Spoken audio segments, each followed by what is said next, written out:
فتوا دیا سب سے پہلے امام خمینی رحمۃ اللہ علیہ نے، اس کے بعد خامنہئی صاحب اس کی بالکل حرمت کے قائل ہیں، سستانی جو بہت بڑے مرجع تقلید ہے، تو ان سب نے متفقہ طور پر یہ کہا کہ مقدسات اہل سنت کی توہین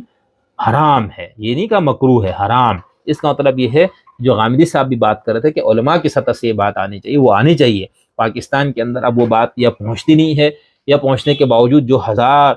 جو صدیوں سے اور اتنے عرصے سے جو چیزیں رائج ہے، اس کو ایک وقت ایک دم جلدی ختم کرنا جو ہے وہ ممکن نہیں ہے۔